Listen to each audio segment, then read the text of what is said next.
Welcome back, everybody, to the Tampa Bay Rays franchise. My name is Gladys the Baker, and this is episode 2. I'm so excited to bring this episode to you now, as there has been a lot of progress made. I can't wait to show you everything that's happened, but with 2 games down, we're going to start this franchise and continue here for a couple weeks in this episode. But first, Evan Edwards, a torn Achilles tendon. and he's done immediately. We've only progressed through 3 games now, and we have a Achilles tendon tear. Wow. So he will have to be replaced in the lineup, and it's going to be Yu Chang. He will step up and step in the cleanup spot and play first base. Moving on to look at the box score in Game 3, we do have some offense here. 12 hits by the guys, 2 walks, and 8 strikeouts. Got a number of home runs here as well. Rosarena, Brandon Lau, and Jose Siri. And Aaron Savali got bombed. Ouch.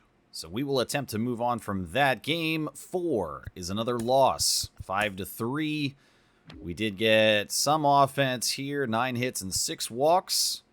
Harold Ramirez with a double, a home run from Yandy Diaz and Brandon Lau, error from Ahmed Rosario, and the pitching did very well. Phil Maton takes the loss, but Jason Adam bails him out of it. Take a quick look at the lineup here before we move into our quick manage game. Play ball. Zach Littell is going to get the start today, and he will begin this game against Leody Taveras, who will strike out. Evan Carter as well, and Corey Seager will get a single and another out. So a good first inning. Josh Lowe grounds out. Harold Ramirez grounds out, and Diaz behind them. Zach Littell moving into the top of the second, and a solo home run by Marcus Semien. Nathaniel Lowe, here comes the pronunciation, is a single. Duran with a double, and we are in trouble, but Zach Littell finally does manage to get out of it. We will start off the bottom of the 4th with Josh Lowe, who grounds out. Harold Ramirez with the first hit of the game for Tampa, and then we will move to the top of the 6th. Littell is still out there. He gets 2 outs quickly with Seager and Garcia, but then Semien is on. He steals second, and then a walk. So now we're in trouble. We will enter this game. Top of the 6th, 2 men on, 2 outs, and Josh Young at the plate. There's some crossover here between the 2 Idiots franchise, where we have Josh Young on the Cubs. So I like to see where these players end up in different simulations. That's pretty fun. But this is a good test for Zach Littell. Big swing and a miss there. We'll see how he does and if he can get out of the top of the 6th without letting more in. The 1-2 to Josh Young. And that is grounded over to second base. The throw over, and Littell does get out of it. Nothing is happening in the bottom of the 6th, so we will move to the top of the 7th, where I've made the pitching change for Kevin Kelly. This is another advantage of the quick manage. I can get more innings played for some of these guys, especially the relievers. I don't like how they auto-use them sometimes. And Kevin Kelly is in a little bit of a pickle. Men on the corners with 1 out only, and Evan Carter is at the plate. So another dangerous situation that we will step into and hope that Kelly can recover. A 2-run lead is not insurmountable at this point, especially when the guys have been showing a little bit of power. I would like to keep this lead as slim as possible moving into the end of the game. Kelly delivers, and it is caught, and it is turned over for a quick double play. Bang, bang at first base. Incredible reaction time for a clutch 2 out. Couple seconds. We do end up losing this game, so let's take a quick look. And only 3 hits, 2 of which were from Harold Ramirez at DH. So very little offense to show for it. How about the pitching? Zach Littell did end up going 6 with 2 earned runs, a good start, and Kevin Kelly with 3 great innings of relief. So that will make 4 straight losses in a row. We are 1 for 5. We need some good news. And this is not it. Jose Caballero tore his MCL in today's game. 6 months plus out. We've got to move into the 60-day, but let's take a look at that box score and see what happened exactly. Bad luck to start. Only 3 hits again. 3 walks. In addition to that, another error on the field, this time by Izak. A couple caught stealing. McClanahan got dunked on. Relief was good, though. So with Caballero out, it's time to replace him. We will put in Taylor Walls from the bench. With the injury to Caballero, we do need to take a look at shortstop and see who is in the pipeline. And Junior Caminero looks pretty good, mashing at AAA right now. This might be somebody we'll call up in the future. We will also take a quick look at some of the pitching staff ERAs. Taj Bradley in long relief has done excellent so far. 12 innings pitched, and he's been pretty damn good. Phil Maton looks nice. Kevin Kelly, of course. Sean Armstrong. Garrett Clevenger. Lots of good relief being shown by these guys. But there is one that has not played much, and that is Jason Adam. Only 2 outs recorded so far. This is what I mean by relief automatically being a little weird. So make that 5 losses in a row, and the time to turn the ship around is now. We do end up winning in the final game of the series versus Texas to make us 2-5 in our first official week of games. We do have a little bit of offense here, only 7 hits, 2 walks, so not very productive, but we got extra base hits.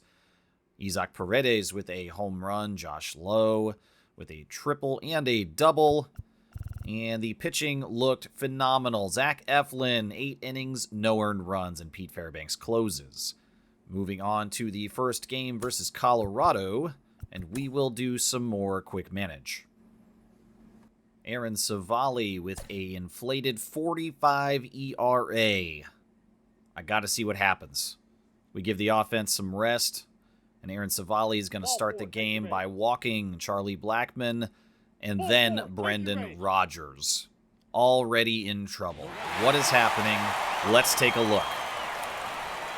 Savali's going to need to really clamp down here and not allow anything else. 2 men on immediately to start the game is one of the worst ways to do it, so we will see how much grit Aaron Savali shows early on in the season.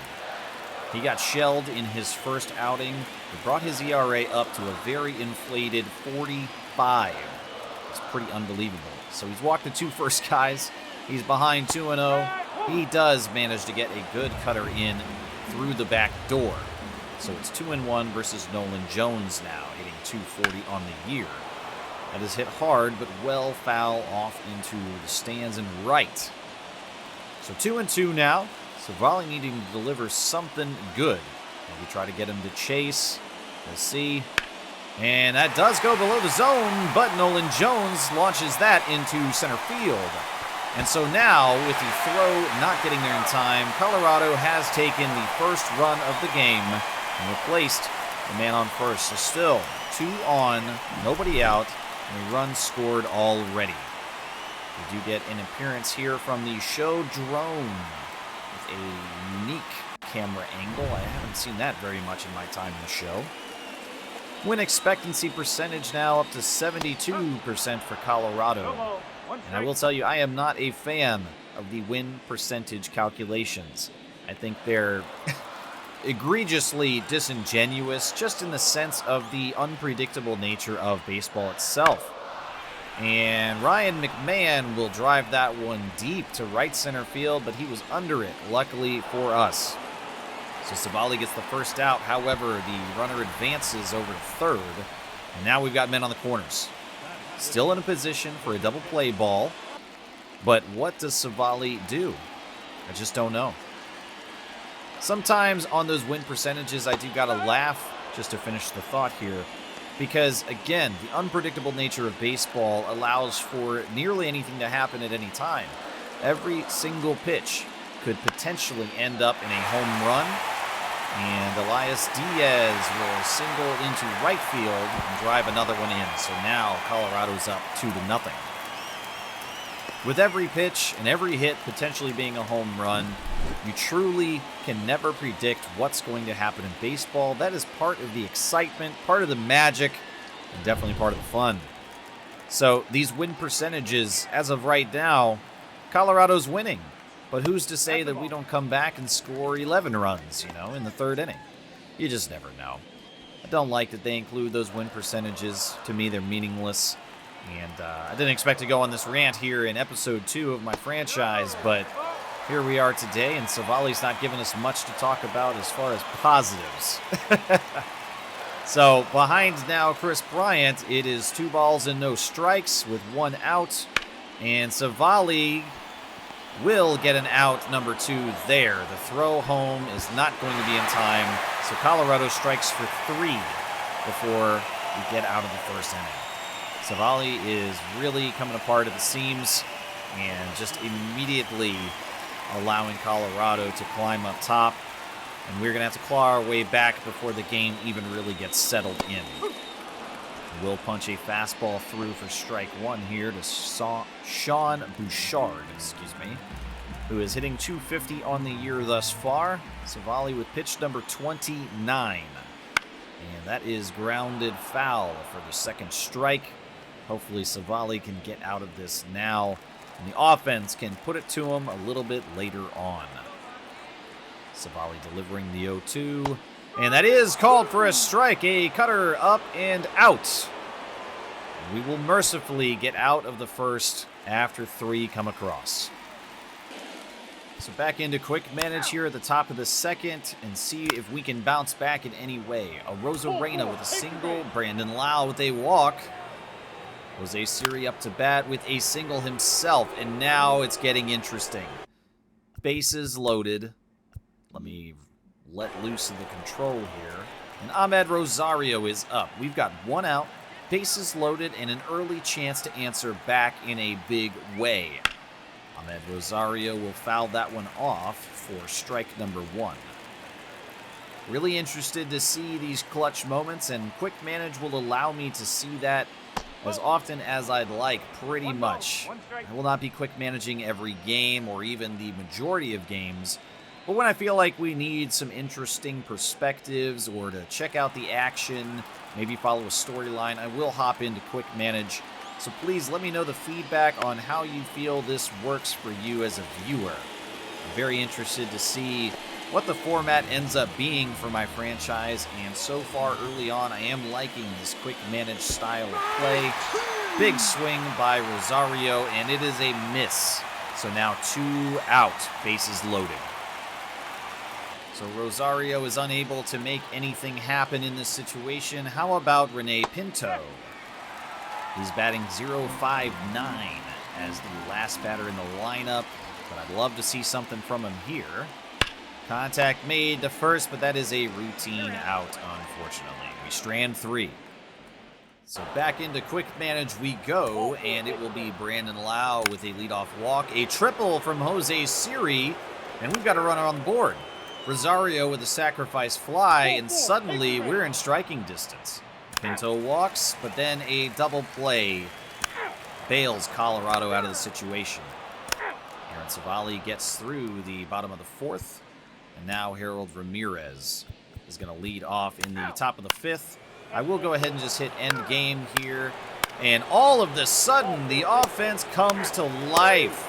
We go up by 3. We scored 4 in the 5th, and there's even more. Isaac Paredes, Jose Siri, what is happening? Fast and frantic, these runs are coming, and oh my gosh. Unbelievable. The offense is officially here. It is 11-4 in late games, and we finish it out. The Rays defeat the Rockies 11-4. We got to look at the box score and look at all those beautiful numbers. Wow. Only 2 home runs, but lots of small ball. Jose Siri with 2 triples. And wow, as soon as I let go of control, everyone said, oh, it's time to play. Crazy. Civale ended up going for 7 with 3 earned. That is a quality start officially, and Clevenger with 2 innings himself finishes it out. So the offense is officially here, and we have strung together 2 wins in a row as we seek our first series win of the year versus Colorado. And we will scout here shortly, but we do take the win in Game 2, 7-4. The offense stayed hot. A home run by Rosarena, RBIs all over the place, a couple doubles. This is good stuff happening. We might be back.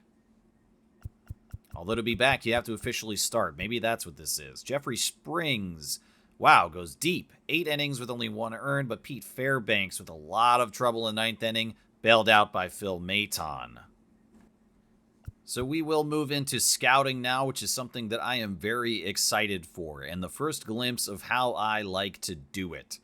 We will have to pick the positions that we are highly in need of, which we'll get to in a moment. And scouting in this game can be really, really weird, so any advice that you show veterans have, please let me know. To begin scouting, we will look at the bonus allotment of $8.94 million. That's pretty good to start with. You can get some good signings for that. And the positional needs that I'm going to pick are going to be catcher, shortstop, and starting pitcher. You always need some of those guys. Shortstop does have some depth in this organization, but it never hurts to look. I'm very interested in this first year of scouting. As you can see on the upper left, the draft picks, we have 2 round 2 picks. So we will have 4 spots to choose from in the first 100 picks out of this year's draft, and I intend to make the most out of every single one of them. This is going to be a big and very important draft for us. The only true way to begin is by beginning, and we will do that here in Week 1 by choosing 2 starting pitchers and a first baseman. Archer Wilkes, Alan Waylock, and Chris Arrington are all going to be our very first peeks at this draft class. So we will take a closer look here at Archer Wilkes first. His card looks like this. There's a lot to like. He's got a high ceiling in several of these numbers. Everything looks good. No apparent weaknesses so far. Of course, that can change with further scouting information, but so far, so good for Archer Wilkes. Moving forward to Alan Waylock, an offensive powerhouse, defensive master, and I just cannot wait to see what he looks like with further scouting as well. Could be an incredible first baseman. And then the other starting pitcher is Chris Arrington, who also looks very good all around, and a 99 potential as a 22-year-old is very, very promising. So we'll see how he ends up. So with scouting Week 1 in the books, we move on to continue the series versus Colorado, where we try to sweep them, and Zach Littell gets the start against Peter Lambert, and it is a 13-1 bombastic victory off of the strength of 5 home runs, 2 from Josh Lowe, a triple from Siri, and a double from Isaac. That is 15 hits on the board with 3 walks as well. McRibs for everybody. 2 stolen bases from Siri and Rosario. Zach Littell with an excellent start and even better relief. So not only is it our first series win, it is also our first sweep in this franchise, and it comes against Colorado. A massive outpouring of offense. And we continue it now, 5 in a row, this time starting against LA. And we move up to 6-5, 9 hits, 2 walks. And this is just a great run that we're on right now. Another home run by Josh Lowe. Love to see it. Shane McClanahan with a very strong 6-inning pitch with 2 earned runs. Phil Maton and Pete Fairbanks behind him to clean it and close it out. The pitching in this franchise seems to have turned around quite a bit, so let's take a look at some updated ERAs. McClanahan at 4.61, doing much better now. Zach Eflin with a 6.35. He's been able to bring that ERA down considerably. Aaron Savali again now with a 9 ERA. Jeffrey Springs at 2.08. He is definitely overperforming, so I love to see that. And then Zach Littell similarly overperforming with a 2.38 ERA. Taj Bradley has not had any more innings pitched, but Phil Maton has been incredible so far. I really am happy with the relief out of the bullpen. Kevin Kelly with almost 8 innings pitched and still a 0 ERA. Not even an incredibly high clutch rating, just really massively overperforming as well. With a 76 overall and a C potential, he might be at his ceiling. He did very well last year, and I'm hoping that this continues. And if we can use Kevin Kelly the right ways, we will be off to a fantastic year. So we'll see. So we have 5 wins in a row, and I could not be happier now that we have turned this around. I think it is time to do another quick manage and see why we're doing so well. I do want to rearrange the lineup just a little bit and bring up some of our top performers closer to the start so we can start hot and hopefully take advantage and jump all over the starter that we will be facing. Should be Reed Detmers, according to the bottom right there from LA. And Taylor Walls, who I've got right there, is at 14 at-bats and still no hits. I know he was on the bench to start the year, but with Jose Caballero going out due to an injury, we need the next man up, and we need him to perform. So how long is it going to take Taylor Walls to make himself known in this lineup? I'm not sure yet, but I'll rearrange some of these guys, and then we'll get into the quick manage to begin the game versus LA. So quick manage begins here in the top of the second. Nothing happening there in the first for either team, really. Rosarena strikes out, and Francisco Mejia, I think that's how you say it, will single out on a fielder's choice. So Rosario takes his spot at first, and now Taylor Walls has walked. We've got 2 men on and 2 outs. I think it's time to enter the game. So we do enter here in the top of the second. 2 men on, 2 out for Josh Lowe. I have him batting 9th despite his .244 average. I do think that it's important to have your 9-hitter be productive as well. So it's not necessarily him at the bottom because he's doing bad.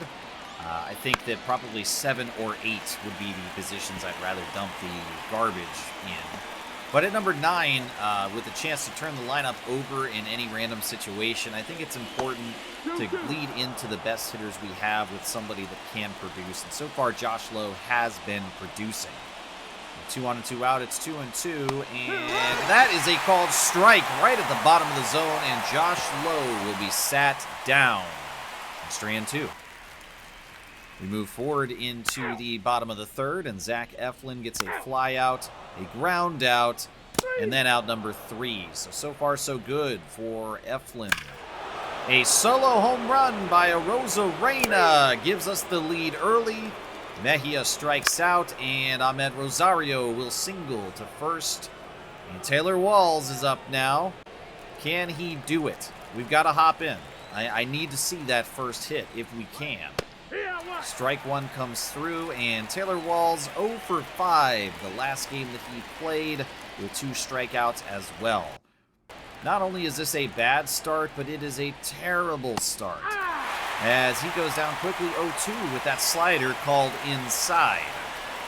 Taylor Walls has got to do something, and that includes taking ball 1 by not chasing under the zone. That is a fine outcome, but I need something to happen here. We do have the early lead against LA here in the top of the 4th. And that's a swing and a miss. Walls goes down 0 for 15 thus far to start the year. Just really one of the worst starts that I've seen, and he's got to do something and wake up. So we'll move into the bottom of the 4th. Eflin remaining strong on the mound so far. Gets a fly out from Nolan Shotwell.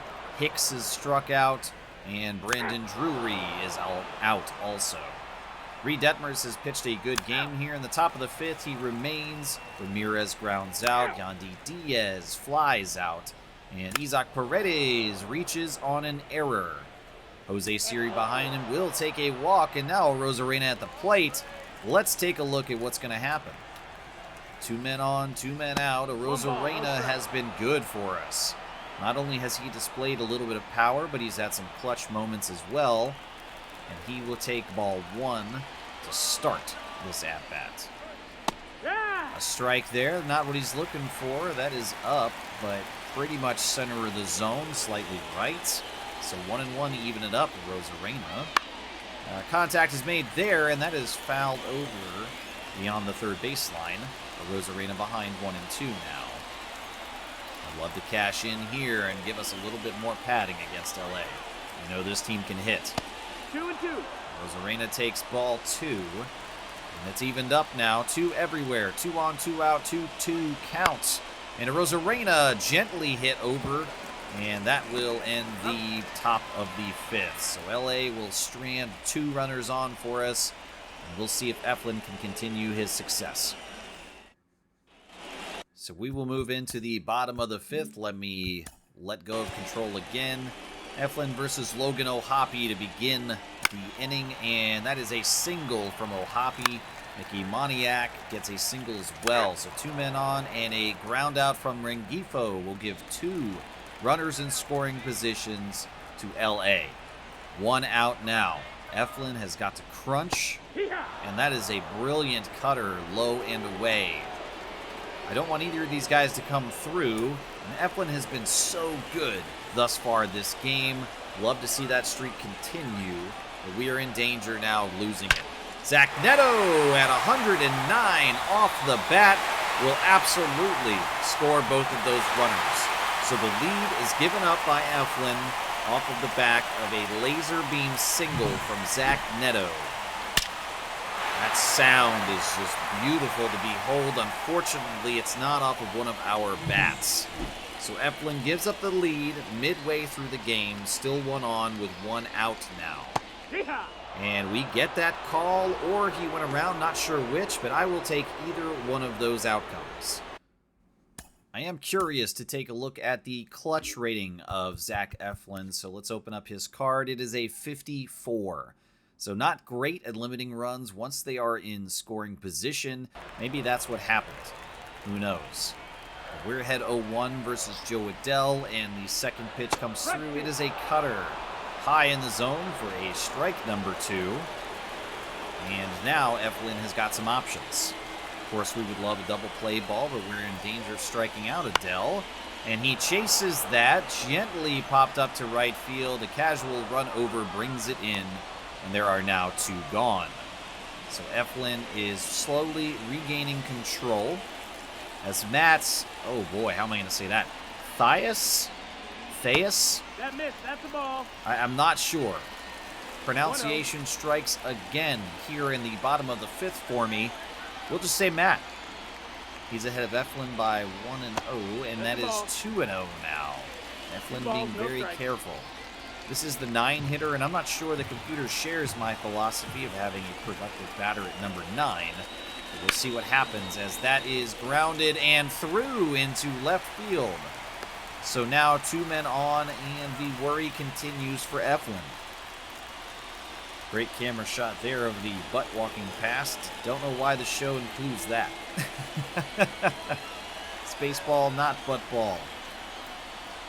And Nolan Shonwell will step in now as the lineup is turned over with 2 on, and I am now officially worried because of that clutch rating that we just looked at for Eflin, knowing that he will give up in clutch moments based on that. This has got to be something. Eflin's got to regain control. So far, so good. Up 0-2 against Nolan, as Eflin does everything he can to get us out of the situation and maintain a 1-run deficit. Weakly grounded there on a hack from Nolan, tossed over casually to Taylor Walls, and Eflin is indeed out. Great job to hold it together.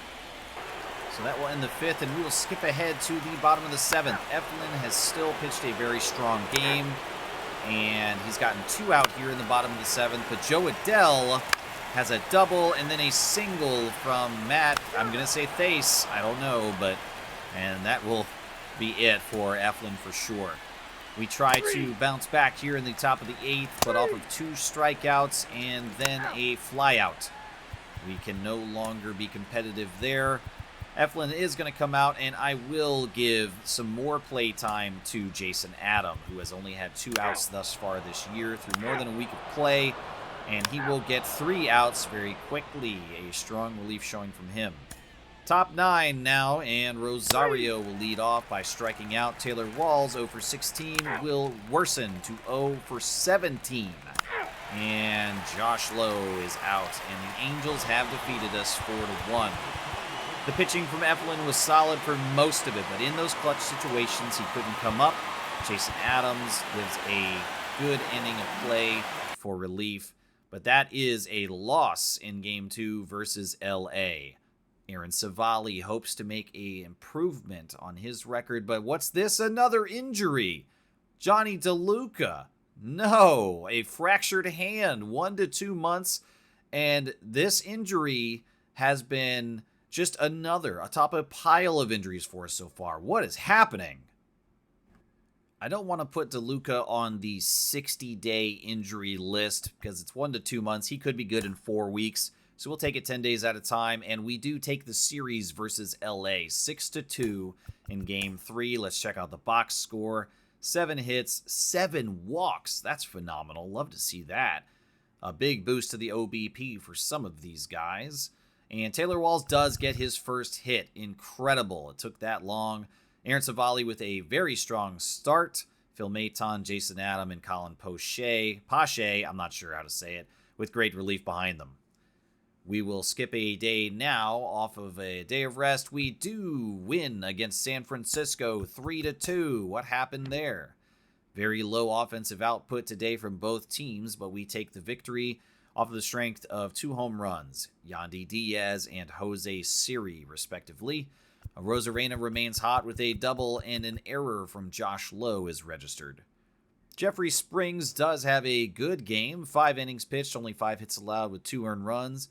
Kevin Kelly, Jason Adam, and Phil Maton will end the relief there. Moving on to Game 2, and hopefully to get another streak started, what happens? We win big, 13-4. And the victory goes to Zach Littell.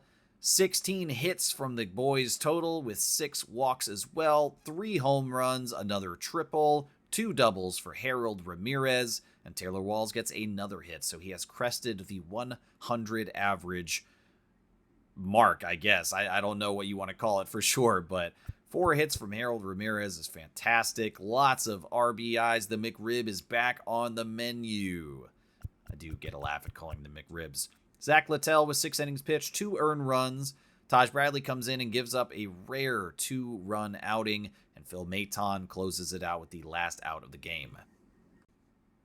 With that victory in the books, it does mean that it is time for scouting, so we will see the result off of the first week and launch that into the second week of scouting. We've got 70, 70, and 60% scouting progress, respectively, for Archer Wilkes, Alan Waylock, and Chris Arrington. I will be putting graphics up to display the changes made between Week 1 and Week 2 for all these guys, and we will see how they ended up improving or getting worse. Starting with Archer Wilkes. Week 1 had him at a 77-91 potential, a 66-80 overall. All those numbers looked incredibly impressive, as we showed before. So what kind of changes do we see off of an addition of 60% scouting progress? Here it is. Week 2 for Archer Wilkes has shown his potential is now 80-88, and his overall is going to come in 69-77. That's pretty tight. I like what I'm seeing. This is a guy that will not need much development time in order to start making an impact for us early on. Moving on to Alan Waylock, this is a refresher of his Week 1 card, a 73-92 potential and a 62-81 overall. Everything looks phenomenal. Extreme contact, vision, discipline, fielding is going to be great, and he's going to come in with power and pop in the bat. Week 2 will reinforce some of those things, although he has come down to earth just a little bit. His potential is now 75-88, and the overall is 64-77. Still looking massively impressive. So we'll have to see what we do with Alan Waylock at first base. Here's the refresher on Chris Arrington now, a starting pitcher with 80-99 potential in Week 1 with a 58-77 overall. He looks great all over the place, no real glaring weaknesses through only 10% of scouting. How does he improve? Week 2 looks like this. Potential is now 83 to 97, and his overall is 61 to 75. Another one that's going to come in and not need an extreme amount of development time, which is good. Chris is 22 years old. Love to see strong top 3 picks already. So that will conclude the review there, and we move on. Week 2, I'm going to look at Jose Matos, R.D. Reese, and Sean Wright. It is 2 more starting pitchers, and this time a left fielder in R.D. Reese, respectively. All these guys could be potential round 1 picks, and so we're going to deep dive. Jose Matos looks like this: 79 to 93 potential, 64 to 78 overall. He's a righty. At 23 years old, his potential spread numbers are only 14 points apart. So really interested to see where he falls in, but that looks extremely promising, and we've got to spend the second week taking a look at him.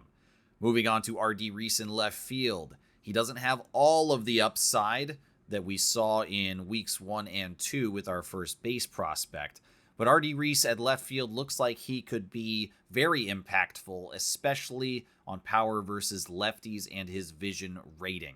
Love to see that, and he will be a competent fielder most likely. Sean Wright is the final third guy that we're going to look at here, a starting pitcher, 18 years old, so he's younger, but 65 to 99 potential, 50 to 84 overall so far. We will have to see how he moves after a week of scouting, but he looks like he's going to be very good as well and a great potential prospect. So with scouting in week 3 all set, that is going to do it for this episode. I would like to sincerely thank everybody for watching. This has been a ton of fun for me, and I cannot wait to see what happens in the franchise. On the calendar, as you see on the screen, we are 9-6 now, and we have overtaken the Blue Jays, the Orioles, Yankees, and Red Sox. It is a slim lead, but it is a lead, and we are closing out this episode at the very top of the AL East, 8-2 in our last 10. A phenomenal display of offense by nearly everybody, and even Taylor Walls has finally contributed and given his first couple of hits in this franchise. Thank you so much, everybody, and I'll see you for episode 3 later.